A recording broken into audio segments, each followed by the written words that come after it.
बिहार विधानसभा चुनाव की सरगर्मी अब देखा जाए तो और भी तेजी से बढ़ती जा रही है और आज की पांचों दल की बैठक भी संपन्न हुई और उस बैठक में ये भी नतीजा निकल के आया है कि पांचों दल कितने कितने टिकटों पे कौन कौन से उम्मीदवार उतारेंगे ये तो फाइनल नहीं किया गया है।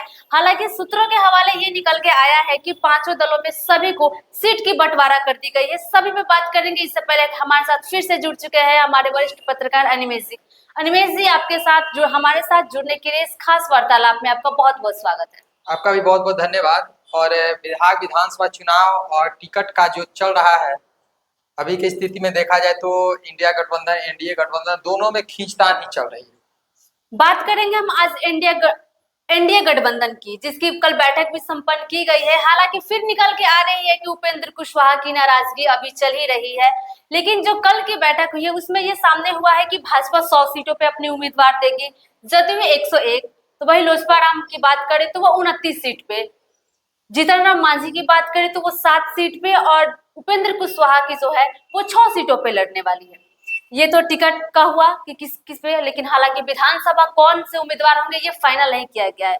इस खास वार्तालाप में हम बात करेंगे जो कि सारण का 3 ऐसा विधानसभा, गरखा, मढ़ौरा और मांझी। मांझी में देखा जाए तो जदयू के उम्मीदवार जो कि रणधीर सिंह, इसके पहले वो राजद से थे, अभी उन्होंने हाल फिलहाल में 6 महीना हुआ जदयू को ज्वाइन किए, तो वो टिकट की दावेदारी कर रहे हैं।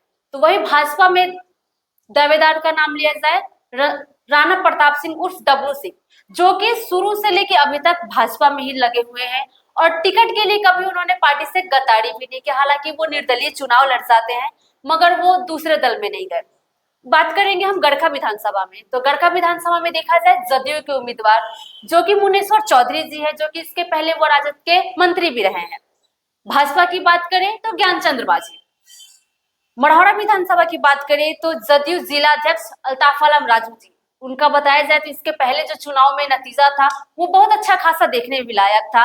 और वही बात करें भाजपा से वहां उम्मीदवार जो कि नया चेहरा निकल के आया है एमएलसी सचिदानंद राय जी का, तो ये तीनों विधानसभा भी एकदम हॉट माना जा रहा है, क्योंकि देखा जाए तो इसमें जो सारे प्रत्याशी है वो दमदार, कुछ ना कुछ अपने टिकटों को लेकर भी कहीं ना कहीं ये किया जा रहा है कि कुछ लोग नए नए जुड़ रहा है तो पैसा के भौकाल पे टिकट ले रहा है। तो क्या होने वाला है, एनडीए क्या बंटवारा करेगी? बात करें एनडीए और एनडीए में सीट बंटवारे को लेकर तो सीट बंटवारे को लेकर तो धीरे धीरे फॉर्मूला तय होते हुए नजर आ रहे हैं।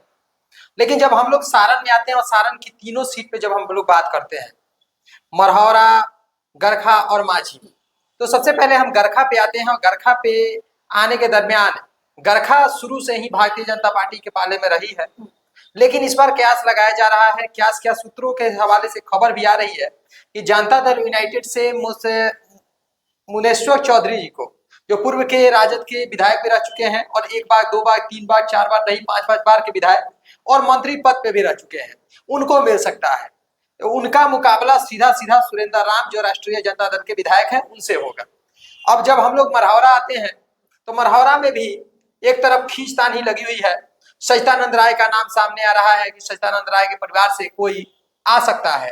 दूसरा अल्ताफ आलम राजू जी, क्योंकि अल्ताफ आलम राजू जी जनता दल यूनाइटेड के जिला अध्यक्ष हैं, मुसलमान के बहुत बड़े चेहरे बताए जाते हैं। लेकिन एक तरफ देखा जाए तो अल्ताफ आलम राजू जी और दूसरे तरफ देखा जाए तो शेर पे सवा शेर चढ़ गया है, विशेष करके अल्ताफ आलम राजू जी भी है। लेकिन सचिदानंद राय की बात करें तो सचिदानंद राय इसके पहले एमएलसी का निर्दलीय चुनाव लड़ते हैं और चुनाव जीत भी जाते हैं। उनका विधायक सारण जिला ही नहीं पूरे बिहार और बिहार के अलग अलग क्षेत्रों में भी माना जाता है। तो कयास लगाया जा रहा है कि मढ़ौरा में भी कुछ हो सकता है। मढ़ौरा में अल्ताफ आलम राजू जी को टिकट मिल सकता है, क्योंकि उस समय 48 एबोव वोट ओलाए थे, वो भी एक मायने रखता है। दूसरा चीज है कि सचिदानंद राय को भी अगर टिकट मिलता है तो जितेंद्र राय से लड़ाई कसमकस होगी। अगर राष्ट्रीय जनता दल से जितेंद्र राय को टिकट मिलता है और सचिदानंद राय को अगर इंडिया गठबंधन से अगर टिकट मिल जाता है तो लड़ाई बहुत ही कसमकस होगी। लेकिन जब तीसरे विधानसभा पे हम लोग आते हैं मांझी, तो रोमांचक के विधानसभा हो जाता है। एक तरफ देखा जाए तो वहां पे एजुकेटेड वैसे पर्सन उतर रहे हैं, जिसमें देखा जाए तो अभी कयास लगाया जा रहा है। कभी लोग बोल रहे हैं कि नहीं, मांझी से खेसारी लाल यादव की पत्नी को चंदा देवी को चुनाव में लड़ाया जाएगा।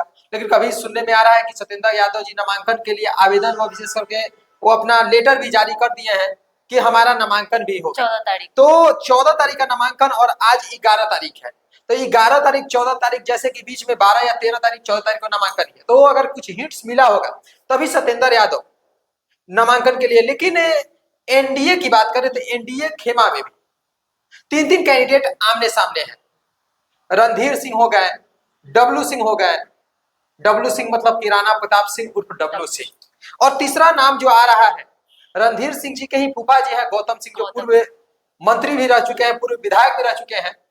सीधा सीधा अलग अलग बयान के माध्यम से भी वो अपना रुख साफ करते हुए नजर आए हुए हैं। इसके पहले भत्ते फूफा और अलग मतलब कि एक ट्रेंड चल रहा था, लेकिन क्या होगा क्या नहीं होगा ये नजरें अभी लगी हुई है, और विशेष करके लग रहा है कि 2 से 3 घंटा 4 घंटा के अंदर पूरा साफ हो जाएगा कि अभी एनडीए खेमा में क्या चल रहा है और खींचतान जो चल रही है। लेकिन उसके दरमियान एक ऊपर से खबर आ रही है कि वो अभी की स्थिति में लोग कह रहे हैं कि नहीं सीट बंटवारा हो गया है, ऐसा है वैसा है, बहुत सारे ट्रेंड चल रहे हैं।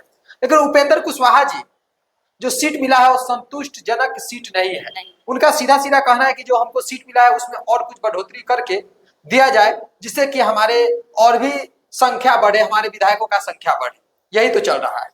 तो जैसे कि अभी हमने बात किया सारण जिले के 3 विधानसभा के बारे में, क्योंकि देखा जाए तो अभी ये तीनों विधानसभा बड़ी हॉट माना जा रहा है, क्योंकि तीनों विधानसभा पे एनडीए के जो प्रत्याशी है वो आपस में गजब के टकराव दे रहे हैं। अब कुछ ही दिनों नहीं, कुछ ही समय में, अब 2 दिन का ही टाइम है, और जो पहला चरण में जो चुनाव होने वाला है सारण के 10 विधानसभा पे, वो उसका नामांकन भी 17 तारीख तक ही लास्ट डेट दिया गया है।